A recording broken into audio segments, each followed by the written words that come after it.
ನಮಸ್ಕಾರ ಪ್ರಿಯ ವೀಕ್ಷಕರೇ, ಯೇಸು ಕ್ರಿಸ್ತನ ಪವಿತ್ರ ನಾಮದಲ್ಲಿ ನಿಮಗೆ ಸುಸ್ವಾಗತವನ್ನು ಕೋರಲು ಬಯಸ್ತೇನೆ. ಯೋಬನ ಪುಸ್ತಕದ ಬಗ್ಗೆ ನಮ್ಮ ಚರ್ಚೆ. ಬನ್ನಿ ನಮ್ಮ ಅತಿಥಿಗಳನ್ನು ಸ್ವಾಗತ ಮಾಡೋಣ. ನಮಸ್ಕಾರ ಬೋಧಕರಾದ ಪೀಟರ್ ಅವರೇ. ನಮಸ್ಕಾರ ಬೋಧಕರಾದ. ನಮಸ್ಕಾರ. ಯೋಬನ ಪುಸ್ತಕವನ್ನು ತೆಗೆದುಕೊಂಡಾಗ ಎಲ್ಲರಿಗೂ ಒಂದು ಮಾದರಿಯಾಗಿರ್ತಕ್ಕಂಥ ಒಂದು ವ್ಯಕ್ತಿ, ಒಂದು ಜೀವನದ ಶೈಲಿ. ಸಂಕ್ಷಿಪ್ತವಾಗಿ ದಯವಿಟ್ಟು ಯೋಬನ ಪುಸ್ತಕದ ಬಗ್ಗೆ ಹೇಳಿ. ಯೋಬನ ಚರಿತ್ರೆಯನ್ನು ಹೇಳುವಂಥ ಯೋಬನ ಪುಸ್ತಕ ವಿದ್ವಾಂಸರ ಪ್ರಕಾರ ಒಂದು ಪುರಾತನ ಪುಸ್ತಕ. ಸತ್ಯವೇದದ ಪುಸ್ತಕಗಳಲ್ಲಿ ಬಹಳ ಮೊದಲಾಗಿ ಬರೆದ ಪುಸ್ತಕವೆಂಬುದು ನಮ್ಮ ಗಮನಕ್ಕೆ ಬರುತ್ತದೆ. ಈ ಮಧ್ಯಪೂರ್ವ ದೇಶದಲ್ಲಿ ವಾಸಿಸಿದ ವ್ಯಕ್ತಿ ಈತನು. ಒಬ್ಬ ಶ್ರೀಮಂತನು, ದೇವರಿಂದ ಆಶೀರ್ವದಿಸಲ್ಪಟ್ಟವನು. ಎಲ್ಲ ಥರದ ಸುಖ ಇವನಿಗಿತ್ತು. ಕೌಟುಂಬಿಕ ಸುಖ, ಆರ್ಥಿಕ ಹಣಕಾಸಿನ ಸುಖ. ಒಬ್ಬ ಶ್ರೀಮಂತ, ದೈವ ಭಕ್ತ, ಸಮಾಜದಲ್ಲಿ ಎಲ್ಲರ ಗೌರವಕ್ಕೂ ಪಾತ್ರನಾದಂಥವನು. ಆದರೆ ಸೈತಾನನ ಕಣ್ಣಿಗೆ ಒತ್ತು ತಂದಂಥ ವ್ಯಕ್ತಿ. ಆತನ ಜೀವಿತದಲ್ಲಿ ಸೈತಾನನ್ನು ಪ್ರವೇಶಿಸಿ ಆತನಿಗೆ ಬಹಳಷ್ಟು ಪರೀಕ್ಷೆಗಳನ್ನು ತಂದು, ಆನಂತರ ಆತನ ಸ್ನೇಹಿತರು ಕೂಡ ಆತನ ಬಗ್ಗೆ ತಪ್ಪಾದ ಕಲ್ಪನೆಗಳನ್ನು ಹೊಂದಿ ಆತನನ್ನು ತಪ್ಪಾಗಿ ದೂಷಿಸಿದಾಗ ದೇವರು ಸ್ವತಃ ಇಳಿದು ಬಂದು ಆತನಿಗೆ ಹೇಳಿದ್ದು, ಈತನು ನನ್ನ ಮೆಚ್ಚುಗೆಯ ಮಗ ಎಂದು ಆತನ ಸ್ನೇಹಿತರಿಗೆ ತಿಳಿಯುವ ಹಾಗೆ ಹೇಳಿತು. ನಂತರ ಮತ್ತೆ ಯಾವ ಭಾಗ್ಯವನ್ನು ಈತನು ಕಳೆದುಕೊಂಡಿದ್ದ ಆ ಭಾಗ್ಯವನ್ನು ಪುನಃ ದೇವರ ಕೃಪೆಯಿಂದ ಈತನು ಪಡೆದುಕೊಂಡ ಅಂತ ಕತೆ ನಮಗೆ ಹೇಳ್ತದೆ. ಒಂದು ದೊಡ್ಡ ಒಂದು ಪ್ರಶ್ನೆ. ವಿದ್ವಾಂಸರು ಎಷ್ಟೋ ಜನ ಹೇಳ್ತಾರೆ ಇದು ಒಂದು ಕಟ್ಟುಕತೆ, ಇದು ನಿಜವಾಗಿ ನಡೆದಿಲ್ಲ. ನಿಮ್ಮ ಅನಿಸಿಕೆ? ನಿಜವಾಗಿಯೂ ನಡೆದಿಲ್ಲ ಅನ್ನಲಿಕ್ಕೆ ಅಲ್ಲಿ ಅನೇಕ ಪುರಾವೆಗಳು ಜನರಲ್ಲಿ ಇಲ್ಲ. ಸತ್ಯವೇದನ ಓದುತ್ತಾ ಆ ಯೋಬನ ಪುಸ್ತಕವನ್ನು ನೀವು ತಿರುಗಿ ನೀವು ಓದುವುದಾದರೆ ಅಲ್ಲಿ ನಡೆದಿರುವಂಥ ಕತೆ, ಬರುವಂಥ ವ್ಯಕ್ತಿತ್ವಗಳು ಇವೆಲ್ಲವನ್ನು ಗಮನಿಸುವಾಗ ದೇವರು, ಸೈತಾನನು, ಯೋಬ, ಅವನ ಹೆಂಡತಿ, ಮಕ್ಕಳು, ಊರಿನ ಹೆಸರು ಇವೆಲ್ಲವನ್ನು ನೀವು ಈ ಆರ್ಕಿಯಾಲಜಿಕಲ್ ಎವಿಡೆನ್ಸ್ ಅಂತ ಹೇಳ್ತಾರೆ, ಪುರಾವೆಗಳು ಎಂಬುದಾಗಿ ಇನ್ನು ನೋಡುವಾಗ ಖಂಡಿತವಾಗಿಯೂ ಆ ಊರಿನ ಹೆಸರು ಇದೆ, ಅಲ್ಲಿ ಕೊಟ್ಟಿರುವಂಥ ಆಚಾರ ವಿಚಾರಗಳು ಇವೆಲ್ಲವನ್ನು ನೋಡುವಾಗ ಹೌದು, ಈ ರೀತಿ ಮಧ್ಯಪೂರ್ವದಲ್ಲಿ ಒಂದು ಸ್ಥಳವಿತ್ತು ಎನ್ನುವಂಥದ್ದಕ್ಕೆ ಎಲ್ಲ ರೀತಿಯ ಪುರಾವೆಗಳು ಸಹ ಅಲ್ಲಿದೆ ಎಂಬುದಾಗಿ ನೋಡ್ತೇವೆ. ಇನ್ನು ಒಂದೇ ಒಂದು ಪ್ರಶ್ನೆಗೆ ಒಂದು ಉತ್ತರವನ್ನು ಕೊಡಬೇಕು. ನನ್ನ ಒಂದು ಸ್ವಂತ ಪ್ರಶ್ನೆ, ತುಂಬ ದಿನಗಳಿಂದ ನನ್ನ ಮನಸ್ಸಿನಲ್ಲಿ ಬಂದಿರತಕ್ಕಂಥ ಒಂದು ಪ್ರಶ್ನೆ. ಯೋಬನು ದೇವರನ್ನು ದೂಷಿಸಿದ್ನ ಇಲ್ವಾ? ದೇವರನ್ನು ದೂಷಿಸಲಿಲ್ಲ. ಆತನು ತನ್ನನ್ನು ತಾನು ಜವಾಬ್ದಾರನಾಗಿ ಹಿಡ್ಕೊಂಡನೇ ವಿನ ಅಂಥ ವಿಷಯಗಳನ್ನು ನಾನಾ ಥರದ ರೀತಿಯಲ್ಲಿ ಆತನು ಹೇಳಿದನೇ ವಿನ ದೇವರನ್ನು ಮಾತ್ರ ದೂಷಿಸಲಿಲ್ಲ ಅಂತ ನಾವು ನೋಡ್ತೇವೆ. ಸೊ ಯೋಬನ ಒಂದು ಜೀವನ ಚರಿತ್ರೆಯಿಂದ, ಆ ಪುಸ್ತಕದಿಂದ ನಾವು ಕಲಿತಕ್ಕಂಥದ್ದು, ಕೆಟ್ಟದ್ದು ನಡೀತದೆ ಒಳ್ಳೆಯವ್ರಿಗೂ ಕೂಡ ಅಲ್ವೇ? ಖಂಡಿತವಾಗಿಯೂ ಈ ಒಂದು ಪುಸ್ತಕವನ್ನು ಒಂದೇ ಒಂದು ಸೆಂಟೆನ್ಸ್ನಲ್ಲಿ ಹೇಳುವುದಾದರೆ ಅಂತ ಹೇಳ್ತಾರೆ, ವಾಕ್ಯದಲ್ಲಿ ಹೇಳುವುದಾದರೆ, ದೇವರಿಗೂ ಆತನ ದೂತರು, ಸೈತಾನನು ಆತನೊಟ್ಟಿಗೆ ಬಿದ್ದಂಥ ಆತನ ಹಿಂಬಾಲಕರು ಅಂದರೆ ದುರಾತ್ಮಗಳು, ಇವೆರಬ್ಬರ ಮಧ್ಯದಲ್ಲಿ ನಡೀತಿರುವಂಥ ಮಹಾ ಹೋರಾಟದ ವಿಚಾರದಲ್ಲಿ ಈ ಒಂದು ಪುಸ್ತಕ ಬಹಳ ಚೆನ್ನಾಗಿ ಉಲ್ಲೇಖಿಸಿ ನಮಗೆ ತಿಳಿಸುವಂಥದ್ದಾಗಿದೆ. ಯಾವ ರೀತಿಯಲ್ಲಿ ಮನುಷ್ಯರಾದ ನಮ್ಮ ಹೃದಯನ ಗೆಲ್ಲಲಿಕ್ಕೆ ಎರಡು ಪ್ರಾಮುಖ್ಯವಾದಂಥ ಆತ್ಮಗಳಿವೆ ಎಂಬುದನ್ನು, ವ್ಯಕ್ತಿತ್ವಗಳಿವೆ ಎಂಬುದನ್ನು ನಾವು ಗಮನಿಸ್ತೇವೆ. ಒಂದು ದೇವರು ಮತ್ತು ಆತನ ದೂತರು, ಸೈತಾನನು ಮತ್ತು ಆತನೊಟ್ಟಿಗೆ ಬಿದ್ದಂಥ ದೂತರು. ಇವಿಬ್ಬರು ನಮ್ಮ ಜೀವನದ ಮೇಲೆ ಯಾರನ್ನು ಗೆಲ್ತಾರೆ ಎಂಬುವಂಥ ಒಂದು ಸೆಣದಾಟ ನಡೀತಿದೆ ಎಂಬುದಾಗಿ ನಾವು ನೋಡ್ತೇವೆ.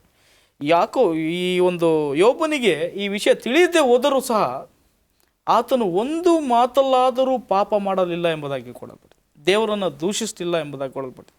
ಕೊನೆಯದಾಗಿ ತನ್ನ ಒಂದು ಜೀವನ ಶೈಲಿಯಲ್ಲಿ ಆತನು ದೇವರ ಒಂದು ಗುಣತಿಶಯವನ್ನು ಇವನ ಜೀವನದಲ್ಲಿ ಅದನ್ನು ತೋರಿಸಿ, ನಾನು ಕ್ರಿಸ್ತನ ರೀತಿಯಲ್ಲಿ ಜೀವಿಸ್ಬೋದು, ಕಷ್ಟ ಸಂಕಷ್ಟಗಳನ್ನು ಸಹಿಸಿಕೊಂಡು ದೇವರ ನಾಮ ದೂಷಣೆ ನಡೆಯದೆ ಸೈತಾನನ ಮೇಲೆ ಜಯ ಹೊಂದಬಹುದು ಎಂಬುದನ್ನು ಇಲ್ಲಿ ಯಾಕೋಬ ಅಂತೇನೆ ಸಮೀಕ್ಷೆ ಯೋಬನ ಜೀವನದಲ್ಲಿ ಅದು ನಾವು ಕಾಣ್ತೇವೆ.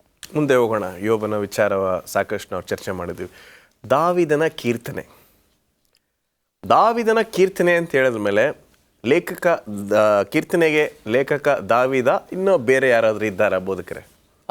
ಅನೇಕ ಜನರು ಈ ಕೀರ್ತನೆಗಳನ್ನು ಬರೆದಿದ್ದರಿಂದ ಈ ಕೀರ್ತನೆಗಳನ್ನು ಸಂಗ್ರಹಿಸಿ ಯಹೂದ್ಯರಿಗೆ ನಿರ್ಮಿಸಲ್ಪಟ್ಟಂಥ ಒಂದು ದೇವಾಲಯದಲ್ಲಿ ಈ ಕೀರ್ತನೆಗಳನ್ನೆಲ್ಲ ದೇವರಿಗೆ ಸ್ತೋತ್ರ ಸಲ್ಲಿಸುವಾಗ, ಜಾತ್ರೆಯ ಸಮಯಗಳಲ್ಲಿ, ಆರಾಧನೆಯ ಸಮಯಗಳಲ್ಲಿ, ಸರ್ವರ ಸಮಾರಂಭಗಳಲ್ಲಿ ಇವುಗಳನ್ನು ಹಾಡ್ತಿದ್ರು ಅಂತ ನಮ್ಮ ಗಮನಕ್ಕೆ ಬರ್ತದೆ. ಹೀಗಿರುವಾಗ ಅಲ್ಲಿ ನಮಗೆ ತಿಳಿದಂಥ ವಿದ್ವಾಂಸರ ಪ್ರಕಾರ ಕೆಲವು ಹೆಸರುಗಳು: ದಾವಿದ, ಆತನ ಮಗ ಸಲೋಮೋನ, ಆಸಾಫ, ಮೋಸೆ, ಜಕರಿಯ, ಹಗ್ಗಾಯ, ಈತನ್ ಮತ್ತು ಇನ್ನೊಬ್ಬರು ಕೋರ. ಸೊ ಹೀಗೆ ಇವರೆಲ್ಲರೂ ಬರೆದಂಥ ಈ ಕೀರ್ತನೆಗಳನ್ನು ಅವರು ಸಂಗ್ರಹಿಸಿ 150 ಕೀರ್ತನೆಗಳನ್ನು ನಮಗಾಗಿ ಆ ಪುಸ್ತಕದಲ್ಲಿ ಇಟ್ಟಿದ್ದಾರೆ. ಸೊ ಒಟ್ಟು 7 ಲೇಖಕರು, ಅಂದಾಜಾಗಿ ನಾವು ಹೇಳಬೇಕಾದ್ರೆ 7 ಲೇಖಕರು. ಆದರೂ ನಾವು ದಾವಿದನ ಕೀರ್ತನೆ ಅಂತ ನಾವು ಯಾಕೆ ಹೇಳ್ತೇವೆ? ಸುಮಾರು 73 ಕೀರ್ತನೆಗಳನ್ನು ನೋಡುವಾಗ ಎಲ್ಲ ಆತನೇ ಬರೆದಂಥವು ಅಂತ ನೋಡೋದ್ರಿಂದ ಹೆಚ್ಚಾಗಿ ಆತನ ಹೆಸರ ಮೇಲೆ ಆತನ ಹೆಸರನ್ನು ಉಲ್ಲೇಖಿಸಿ ಅಲ್ಲಿ ಶಿರೋನಾಮೆಲೆ ಕೊಡೋದ್ರಿಂದ ದಾವಿದನ ಕೀರ್ತನೆ ಅನ್ನುವಾಗ ಎಲ್ಲವೂ ದಾವಿದನು ಅನ್ನೋ ರೀತಿಯಲ್ಲಿ ಕಾಣ್ತದೆ. ನಮ್ಮ ಜೀವನದಲ್ಲಿಯೂ ಅನೇಕ ಸಾರಿ ಒಬ್ಬನ ಹೆಸರು ಮತ್ತೆ ಎತ್ತಿ ಹೇಳೋದಾದರೆ, ಇವಾಗ ಕ್ರಿಕೆಟ್ ಎತ್ತುವಾಗ ಸಚಿನ್ ಅಂದರೆ ಕ್ರಿಕೆಟ್ಗೆ ಸಚಿನೇ ಮುಖ್ಯವಾದ ರೀತಿಯಲ್ಲಿ ಈ ಒಂದು ಕೀರ್ತನೆಗಳಲ್ಲಿ ದಾವಿದನ ಹೆಸರು ಆಗಿಂದಾಗಿ ಬರ್ತಿರುವಾಗ ದಾವಿದನೇ ಎಲ್ಲನೂ ಬರೆದಿರ್ಬೋದು ಅನ್ನೋವಂಥ ರೀತಿಯಲ್ಲಿ ಕಾಣ್ತದೆ ಅಷ್ಟೇ. ಕೀರ್ತನೆಯಲ್ಲಿ ಸಾಕಷ್ಟು ವಿಷಯಗಳಿವೆ. 119ನೇ ಕೀರ್ತನೆ ನೆಹೆಮ್ಯ ಸಮಯದಲ್ಲಿ ಬರೆದಿರ್ತಕ್ಕಂಥ ಒಂದು ಕೀರ್ತನೆ ಅಂತ ನಾವು ನೋಡ್ತೇವೆ. ಈ ಕೀರ್ತನೆಯ ಬಗ್ಗೆ ಇನ್ನೂ ಚರ್ಚೆ ಮಾಡೋಣ ಒಂದು ಸಣ್ಣ ವಿರಾಮದ ನಂತರ. ಪ್ರಿಯ ವೀಕ್ಷಕರೇ, ಒಂದು ಸಣ್ಣ ವಿರಾಮದ ನಂತರ ಕೀರ್ತನೆಯ ಬಗ್ಗೆ ಇನ್ನೂ ಸ್ವಲ್ಪ ಆಳವಾಗಿ ಚರ್ಚೆಯನ್ನು ಮಾಡ್ತಾ ಇದ್ದೀವಿ. ಒಂದು ಸಣ್ಣ ವಿರಾಮವನ್ನು ತೆಗೆದುಕೊಳ್ಳಿ, ಆ ನಂತರ ನಿಮ್ಮನ್ನು ಭೇಟಿ ಆಗ್ತೇವೆ. ವೆಲ್ಕಮ್ ಬ್ಯಾಕ್, ಸ್ವಾಗತ. ಬನ್ನಿ ನಮ್ಮ ಈ ಕೀರ್ತನೆಯ ಚರ್ಚೆಯನ್ನು ಮುಂದುವರಿಸೋಣ.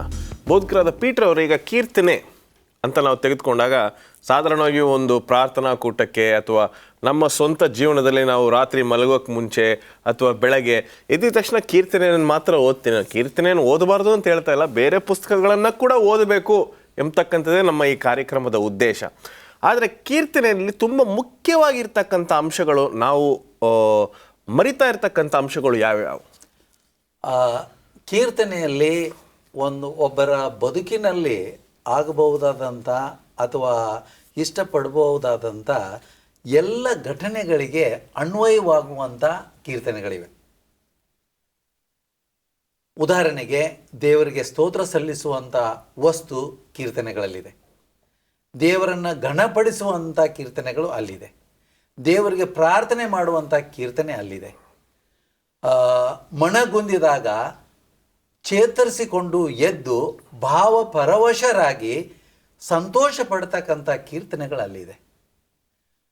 ದೇವರ ಬಗ್ಗೆ, ಯೇಸು ಸ್ವಾಮಿಯ ಬರೋಣದ ಬಗ್ಗೆ, ಯೇಸು ಸ್ವಾಮಿಯ ಸಾವಿನ ಬಗ್ಗೆ, ಯೇಸು ಸ್ವಾಮಿ ಅನುಭವಿಸೋ ಬಾಧೆಗಳ ಬಗ್ಗೆ ವರ್ಣನೆ ಮಾಡುವಂಥ ಕೀರ್ತನೆಗಳು ಅಲ್ಲಿದೆ. ಯೇಸು ಸ್ವಾಮಿಯ ಪುನರುತ್ಥಾನದ ಬಗ್ಗೆ ಇರ್ತಕ್ಕಂಥ ಕೀರ್ತನೆಗಳು ಈ ಕೀರ್ತನೆ ಪುಸ್ತಕಗಳಲ್ಲಿದೆ. ಹೀಗಾಗಿ ಬರೀ ದೈವಿಕ ವಿಚಾರಗಳನ್ನು ಮಾತ್ರ ಅಳವಡ ಮಾಡಿಕೊಂಡಿಲ್ಲ, ಆದರೆ ಈ ಸಾಮಾಜಿಕ ಜೀವನಕ್ಕೂ ಅನ್ವಯವಾಗಿ ಜನರನ್ನು ಎಬ್ಬಿಸುವಂಥ ಕೀರ್ತನೆಗಳು ಇದೆ. ಉದಾಹರಣೆಗೆ ಕೀರ್ತನೆ 91 ಇರ್ಬೋದು, ಕೀರ್ತನೆ 90. ಈ ಸಾವು ಮರಣ ಬಹಳಷ್ಟು ಜನರನ್ನು ಕಾಡಿಸುವಂಥ ಅನುಭವಗಳು ಇಂಥ ಸಮಯಗಳಲ್ಲಿಯೂ ಕೂಡ ಮನುಷ್ಯನು ಹೇಗೆ ಭಾವಕವಾಗಿ ಚೇತರಿಸಿಕೊಂಡು ಎದ್ದು ಸಾವಿನ ಬಗ್ಗೆ ನಿಜವಾದ ತಿಳುವಳಿಕೆಯನ್ನು ಹೊಂದಬಹುದು ಅನ್ನೋದು ಕೀರ್ತನೆಯಲ್ಲಿದೆ. ಪ್ರತಿಯೊಂದು ಕೀರ್ತನೆಗೂ ಒಂದು ದಾಟಿಯನ್ನು ಹಾಕಿ ಬಹುಶಃ ಎಲ್ಲರೂ ಹಾಡಲು ಇವುಗಳನ್ನು ಶುರು ಮಾಡಿದರೆ ಭಾಳ ಹಿತ ಅಂತ ನನಗನ್ಸುತ್ತೆ.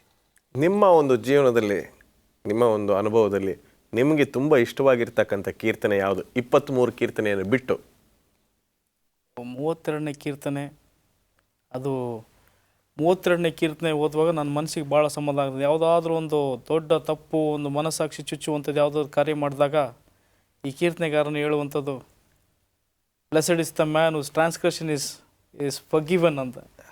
ಮಾಡಿರುವಂಥ ಪಾಪ ಕ್ಷಮಾಪಣೆ ಹೊಂದಿದವನು ಭಾಳ ಧನ್ಯನು ಎಂಬುದಾಗಿ, ಸಂತೋಷವುಳ್ಳವನು ಎಂಬುದಾಗಿ ಹೇಳುವಂಥ ಮಾತನ್ನು ನೋಡುವಾಗ ಆಹಾ ಅನಿಸುತ್ತದೆ.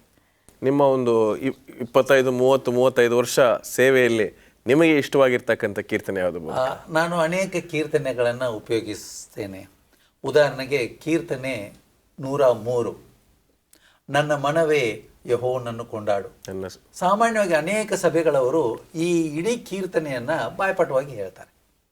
ಕೀರ್ತನೆ 119 ದೇವರ ವಾಕ್ಯದ ಬಗ್ಗೆ, ಆಜ್ಞೆಗಳ ಬಗ್ಗೆ, ಈ ಸತ್ಯ ವೇದವನ್ನೇ ನಮ್ಮ ಆಧಾರವನ್ನಾಗಿ ಇಟ್ಟುಕೊಂಡ್ರೆ ಬಾಲ್ಯದಲ್ಲಿ ಹೌದು, ಯೌವನದಲ್ಲಿ ಹೌದು, ಆನಂತರ ವಯಸ್ಕ ಜೀವನದಲ್ಲಿ ಹೌದು, ವೃದ್ಧರಿಗೂ ಹೌದು, ಹೇಗೆ ಅದು ಮಾನಸಿಕವಾದಂಥ ಒಂದು ಸಮಾಧಾನವನ್ನು, ಸಂತೋಷವನ್ನು ಮತ್ತು ದೇವರೊಡನೆ ನಾವಿದ್ದೇವೆ ಅನ್ನುವಂಥ ಅನುಭವವನ್ನು ಅದು ಹುಟ್ಟಿಸ್ಬೋದು ಅಂತ.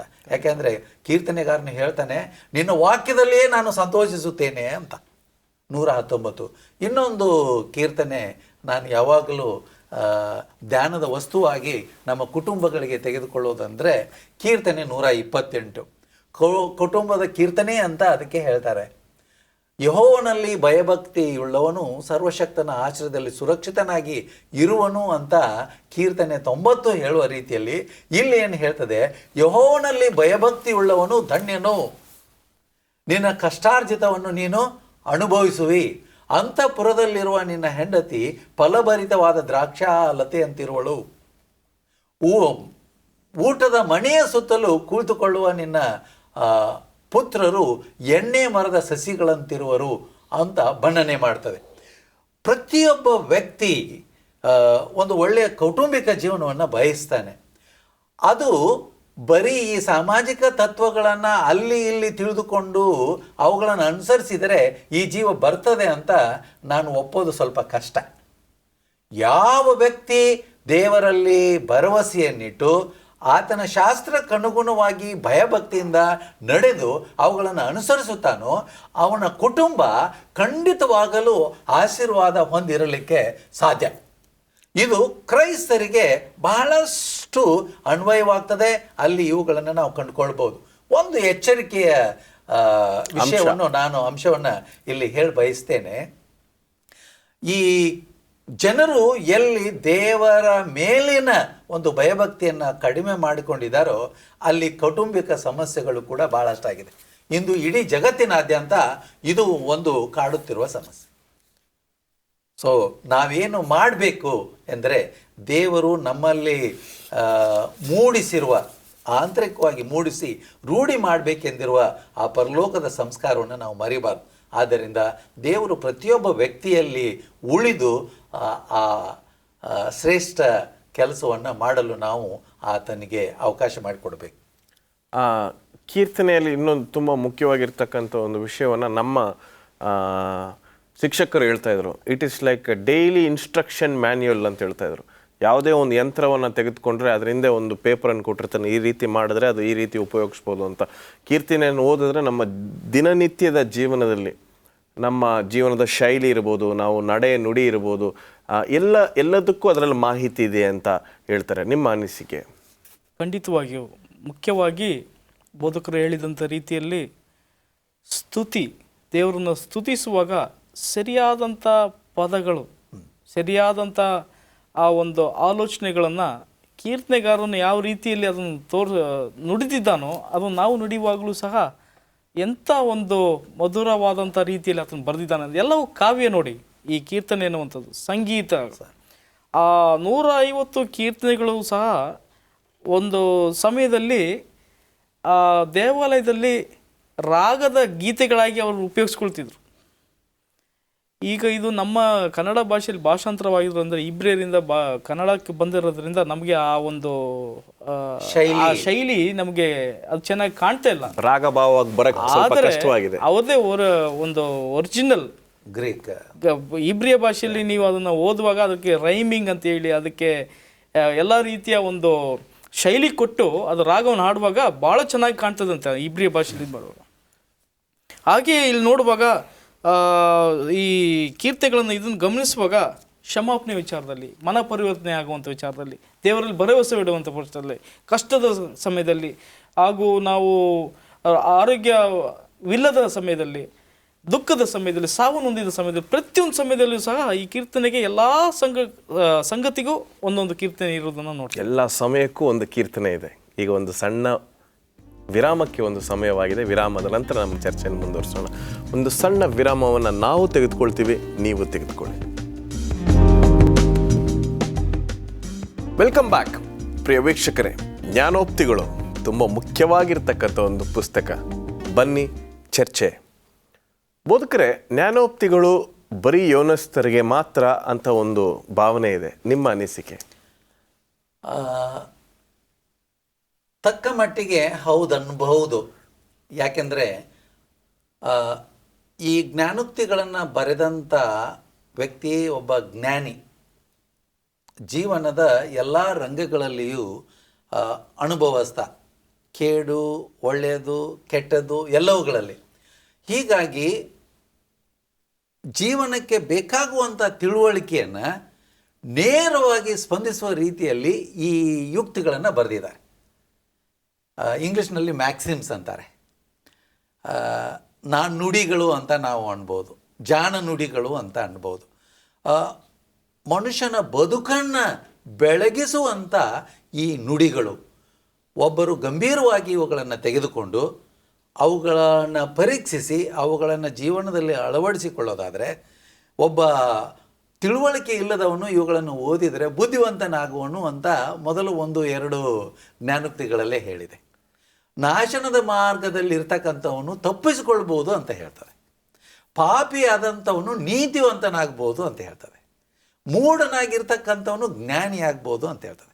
ಹೀಗಾಗಿ ಆ ಯುಕ್ತಿಗಳು ಹೇಳುವ ರೀತಿಯಲ್ಲೇ ಜ್ಞಾನೋಕ್ತಿಗಳ ಪುಸ್ತಕ ಜ್ಞಾನವನ್ನು ಕೊಡ್ತಕ್ಕಂಥದ್ದು. ಸೊ ಯೌವನಸ್ಥರಿಗೆ ಅವರ ಜೀವನ ಒಂದು ಉತ್ತಮವಾದಂಥ ಪಾಯ ಅಂತ ಕರಿತೇವೆ, ಬುನಾದಿ, ಗಟ್ಟಿಮುಟ್ಟಾದ ಅಡಿಪಾಯ. ಈ ತಿಳುವಳಿಕೆ ಮೂಲಕ ಆತನು ಬೆಳೆಸಿಕೊಂಡು ಜೀವನವನ್ನು ನಡೆಸೋದಾದರೆ ಬಹಳಷ್ಟು ಉತ್ತಮವಾದಂಥ ರೀತಿಯಿಂದ ಆತನು ಮುಂದೆ ಬದುಕಬಹುದು. ಒಂದು ತುಂಬ ಮುಖ್ಯವಾಗಿರ್ತಕ್ಕಂಥ ಒಂದು ವಿಷಯ ಅಂದರೆ ದೇವರ ಮೇಲೆ ಭಯ ಅಥವಾ ಫಿಯರ್ ಆಫ್ ದ ಲಾರ್ಡ್ ಅಂತ ಇಡೀ ಪುಸ್ತಕದಲ್ಲಿ ಎಷ್ಟೋ ಸರಿ ಬಂದಿದೆ ಅಂತ ನಾವು ನೋಡ್ತೇವೆ. ಯಾತಕ್ಕಾಗಿ ಬೋಧಕರೇ? ಕರ್ತನ ಭಯವೇ ಇಂಥದ್ದು ಎಂಬುದು. ಕರ್ತನ ಭಯವೇ ಪಾಪವನ್ನು ದ್ವೇಷಿಸುವಂಥದ್ದು ಅಂತ ಹೇಳಿ ಜ್ಞಾನೋಕ್ತಿಗಳು 8ನೇ ಅಧ್ಯಾಯ 13ನೇ ವಚನದಲ್ಲಿ fear of the lord is to hate evil ಎಂಬುದಾಗಿ ಹೇಳ್ತಾರೆ. ಕೆಟ್ಟತನವನ್ನು ಹೇಸುವುದೇ ಕರ್ತನ ಭಯ ಎಂಬುದಾಗಿ. ಅನೇಕ ಸಾರಿ ಕರ್ತನ ಭಯ ಅನ್ನುವಾಗ ಈ ತಪ್ಪು ಮಾಡಿದಾಗ ಕಳ್ಳ ಪೊಲೀಸ್ ಮುಂದೆ ನಡುಗ್ತಾನಲ್ಲ, ಆ ರೀತಿಯ ನಡುಗುತನವಲ್ಲ. ಈ ಒಂದು ಸತ್ಯವೇದದಲ್ಲಿ ಈ ಜ್ಞಾನೋಕ್ತಿಗಳಲ್ಲಿ ಪ್ರಾಮುಖ್ಯವಾಗಿ ಕರ್ತನ ಭಯ ಅಂತ ಹೇಳುವಾಗ, ತಪ್ಪನ್ನು ನೋಡಿದಾಗ ನೀನು ದೇವರಲ್ಲಿ ಇಟ್ಟಿರುವಂಥ ಆ ಒಂದು ಮರ್ಯಾದೆ, ದೇವರಿಗೆ ಕೊಡುವಂಥ ಆ ಸನ್ಮಾನದಿಂದಾಗಿ ಇವುಗಳನ್ನೆಲ್ಲ ದ್ವೇಷಿಸುವಂಥದ್ದು, ಲೋಕದವುಗಳನ್ನು ದ್ವೇಷಿಸಿ ಆತನಲ್ಲಿ ನೀನು ಇಟ್ಟಿರುವಂಥ ಆ ಒಂದು ಶ್ರದ್ಧೆ, ಭಯಭಕ್ತಿಯನ್ನು ನಿನ್ನ ಕ್ರಿಯೆಯಲ್ಲಿ ತೋರಿಸುವಂಥದ್ದೇ ಕರ್ತನ ಭಯದಿಂದಲೇ ಈತನು ಒಳ್ಳೆಯದಾಗಿ ಜೀವಿಸ್ತಿದ್ದಾನೆ ಎಂಬುದನ್ನು ತೋರಿಸಲಿ ಎಂಬುದಾಗಿ ಇಲ್ಲಿ ಕರ್ತನ ಭಯ ಅಂತ ಸುಮಾರು 25 ಸಾರಿ ಅಲ್ಲಿ ಈ ಜ್ಞಾನೋಕ್ತಿ ಬರಹಗಾರನು ಉಲ್ಲೇಖಿಸುವುದನ್ನು ನಾವು ನೋಡ್ತೇವೆ. ಪೋಷಕರು ಮತ್ತು ಮಕ್ಕಳ ಸಂಬಂಧದ ಬಗ್ಗೆ ಸಾಕಷ್ಟು ವಿಷಯಗಳು ಈ ಪುಸ್ತಕದಲ್ಲಿ ಅಡಗಿದೆ ಅಲ್ವೇ? ಖಂಡಿತವಾಗಲೂ. ಉದಾಹರಣೆಗೆ 22ನೇ ಅಧ್ಯಾಯ 6ನೇ ವಚನದಲ್ಲಿ ಈ ಜ್ಞಾನೋಕ್ತಿ ಬರೆದಂಥ ವ್ಯಕ್ತಿ ಏನು ಹೇಳ್ತಾನೆ ಅಂತಂದರೆ, ಒಬ್ಬ ಮಗುವನ್ನು ಸರಿಯಾದ ಸಮಯದಲ್ಲಿ ನೀನು ಶಿಕ್ಷಿಸಿದರೆ ಆತನು ದೊಡ್ಡವನಾದಾಗ ಬಹಳ ಒಳ್ಳೆಯ ವ್ಯಕ್ತಿಯಾಗಿ ಆತನು ಬೆಳೆದು ಸಮಾಜಕ್ಕೆ ಫಲ ಕೊಡುವಂಥ ವ್ಯಕ್ತಿಯಾಗಿರ್ತಾನೆ. ಅಷ್ಟೇ ಅಲ್ಲ, ತನ್ನ ಜೀವನವನ್ನು ತಾನು ನೋಡಿಕೊಳ್ಳುವಂಥವನಾಗ್ತಾನೆ, ಸೃಷ್ಟಿಕರ್ತನಿಗೆ ಭಯಪಟ್ಟು ನಡೀತಾನೆ ಅಂತ. ಈ ಒಂದು ಅಂಶವನ್ನು ನಾನಾ ವಾಕ್ಯದಲ್ಲಿ ಬೇರೆ ಬೇರೆ ಥರವಾಗಿ ಜನರೆಲ್ಲರೂ ಅರ್ಥ ಮಾಡಿಕೊಳ್ಳುವ ಹಾಗೆ ಜ್ಞಾನೋಕ್ತಿಯಲ್ಲಿ ಇದು ಬರೆಯಲ್ಪಟ್ಟಿದೆ. ನಮ್ಮ ಮಕ್ಕಳಿಗೆ, ಯವನಸ್ಥರಿಗೆ ಇಂತಹ ಶಿಕ್ಷಣ ಅವಶ್ಯ. ಉದಾಹರಣೆಗೆ, ಈ ಯವನಸ್ಥರು ಇರುವೆ ಹತ್ತಿರ ಹೋಗಿ ನೀವು ಕೆಲಸ ಮಾಡೋದನ್ನು ಕಲೀರಿ ಅಂತ ಹೇಳ್ಬಿಟ್ಟು ಅದನ್ನೇ. ಇರುವೆಗಳು ಬಹಳ ಸಣ್ಣ ಏನು ಕ್ರೀಚರ್ಸ್ ಅಂತೀವಿ ಇಂಗ್ಲೀಷ್, ಜಂತು, ಕ್ರಿಮಿಗಳು, ಹುಳುಗಳು. ಓಕೆ, ಹುಳುಗಳಂದರೆ ಮತ್ತೆ ಬೇರೆ ಅರ್ಥನೂ ಆಗ್ಬೋದು. ಆದರೆ ಈ ಇರುವೆ ಶಿಸ್ತಿನದು, ಕಾಲಗಳ ಅವಧಿಯನ್ನು ತಿಳಿದುಕೊಂಡಿದೆ, ಯಾವಾಗ ಆಹಾರ ಒಯ್ದು ತನ್ನ ಮನೆಯಲ್ಲಿ ಸೇಕರಿಸಿ ಇಡಬೇಕು ಹಾಗೆ ಮಾಡ್ತದೆ. ಒಳ್ಳೆಯದು.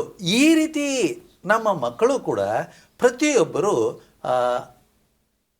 ಕ್ರಮವಾಗಿ ಶಿಸ್ತಿನಿಂದ ಶ್ರಮ ವಹಿಸಿ ದುಡಿಯೋದನ್ನು ನಾವು ಕಲಿಬೇಕು ಅಂತ ಈ ವಾಕ್ಯಗಳಲ್ಲಿ ನಾವು ನೋಡ್ತೇವೆ. ತಂದೆ ತಾಯಿಗಳನ್ನ ಸನ್ಮಾನಿಸಬೇಕು ಅಂತ ಹೇಳ್ತದೆ. ಭಾಳ ಪ್ರಾಮುಖ್ಯವಾದಂಥದ್ದು. ತಂದೆ ತಾಯಿಗಳಿಗೆ ಯಾವಾಗ ನಾವು ಸರಿ ಸ್ವಾವಲಂಬಿಗಳಾಗ್ತೇವೋ ತಂದೆ ತಾಯಿಗಳನ್ನು ಮರಿತೇವೆ. ತಂದೆ ತಾಯಿಗಳನ್ನ ಸನ್ಮಾನಿಸಬೇಕು ಅಂತ ಹೇಳ್ತದೆ. ಆನಂತರ ಹೆಣ್ಣುಮಕ್ಕಳು ಯಾವ ರೀತಿ ತಮ್ಮ ತಿಳುವಳಿಕೆಯನ್ನು ಹೆಚ್ಚಿಸಿಕೊಳ್ಬೇಕು. ಒಂದು ಜ್ಞಾನೋಕ್ತಿ 24ರಲ್ಲಿ ಏನು ಹೇಳ್ತದೆ ಅಂತ ಹೇಳಿದ್ರೆ, ಒಬ್ಬ ವ್ಯಕ್ತಿ ತನ್ನ ಜ್ಞಾನದಿಂದ ಮನೆಯನ್ನು ಕಟ್ಟಬಹುದು ಅಂತ. ಹೆಣ್ಮಗಳು ಜ್ಞಾನದಿಂದ ಮನೆಯನ್ನು ಕಟ್ಟಬಹುದು. ದೇವರಲ್ಲಿ ಭಯಭಕ್ತಿಯನ್ನು ಹೊಂದಿದರೆ ಒಬ್ಬ ಹೆಣ್ಮಗಳು ತನ್ನ ಕುಟುಂಬವನ್ನು ಕಾಪಾಡಿಕೊಳ್ಬೋದು. ಎಲ್ಲ ತಿಳುವಳಿಕೆ ಜ್ಞಾನೋಕ್ತಿಯಲ್ಲಿದೆ. ಮಕ್ಕಳು ತಮ್ಮ ಬಾಲ್ಯದಲ್ಲಿ, ಯೌವನದಲ್ಲಿ ಕಲಿತ್ರೆ ಮುಂದೆಯೂ ಕೂಡ ಈ ತಿಳುವಳಿಕೆಯನ್ನು ಉಪಯೋಗಿಸ್ಕೊಳ್ಬೋದು. ಸಾಕಷ್ಟು ಮಾಹಿತಿಗಳಾಗಿದೆ. ಅದು ಒಂದು ಸಣ್ಣ ಪ್ರಾರ್ಥನೆಯೊಂದಿಗೆ ನಮ್ಮ ಚರ್ಚೆಯನ್ನು ಮುಕ್ತಾಯ ಮಾಡೋಣ. ದಯವಿಟ್ಟು ಪ್ರಾರ್ಥನೆ ಮಾಡಿ. ಪೂಜ್ಯ ಪರಲೋಕದಲ್ಲಿರುವ ತಂದೆಯೇ, ಈ ಸಂದರ್ಭದಲ್ಲಿ ನೀವು ನಮಗಾಗಿ ಇಟ್ಟ ಈ ಸಂಗೀತ ಮಾದರಿ ಪುಸ್ತಕಗಳನ್ನು ನಾವು ನೋಡಿದ್ದೇವೆ. ಅದರಿಂದ ಜ್ಞಾನ, ನಿನ್ನ ಭಯ ಪಡೆದುಕೊಂಡು ನಾವೆಲ್ಲರೂ ಬದುಕಲು ಸಹಾಯ ಮಾಡೆಂದು ಯೇಸುವಿನ ಹೆಸರಿನಲ್ಲಿ ಬೇಡಿಕೊಳ್ಳುತ್ತೇವೆ ತಂದೆಯೇ, ಆಮೇನ್. ಕರ್ತನ ನಾಮದಲ್ಲಿ ನಿಮಗೆ ವಂದನೆಗಳನ್ನು ಸಲ್ಲಿಸ್ತೇನೆ. ಖಂಡಿತವಾಗ್ಲೂ ನಮ್ಮ ಪ್ರೇಕ್ಷಕರು ನಿಮ್ಮ ಕೊಟ್ಟಿರ್ತಕ್ಕಂಥ ಅನುಭವದ ಮಾಹಿತಿಗಳಿಂದ ಅವರ ಜೀವನದಲ್ಲಿ ಸಾಕಷ್ಟು ಆತ್ಮಿಕ ಬೆಳವಣಿಗೆಯನ್ನು ಹೊಂದ್ತಾರೆ ಅಂತ ನಾವು ನಂಬ್ತೇವೆ. ನಿಮಗೆ ವಂದನೆಗಳು. ಪ್ರಿಯ ವೀಕ್ಷಕರೇ, ಈ 3 ಪುಸ್ತಕಗಳು, ಯೋಬನ ಪುಸ್ತಕ, ಕೀರ್ತನೆಯ ಪುಸ್ತಕ ಮತ್ತು ಜ್ಞಾನೋಕ್ತಿಗಳ ಪುಸ್ತಕ, ಈ 3 ಪುಸ್ತಕಗಳಲ್ಲಿ ಸಾಕಷ್ಟು ವಿಷಯಗಳು ಅಡಗಿವೆ. ಅದನ್ನು ಓದ್ರಿ. ನಿಮ್ಮ ಜೀವನದ ದಿಕ್ಕನ್ನು ಬದಲಾಯಿಸ್ತಕ್ಕಂಥ ವಿಷಯಗಳು ಅದರಲ್ಲಿದೆ. ದೇವರು ನಿಮ್ಮನ್ನು ಅಧಿಕವಾಗಿ ಆಶೀರ್ವದಿಸಲಿ. ಆದಿಯಲ್ಲಿ ವಾಕ್ಯವಿತ್ತು, ಆ ವಾಕ್ಯವು ದೇವರ ಬಳಿಯಲ್ಲಿತ್ತು, ಆ ವಾಕ್ಯವು ದೇವರಾಗಿತ್ತು. ದೇವರು ನಿಮ್ಮನ್ನು ಆಶೀರ್ವದಿಸಲಿ.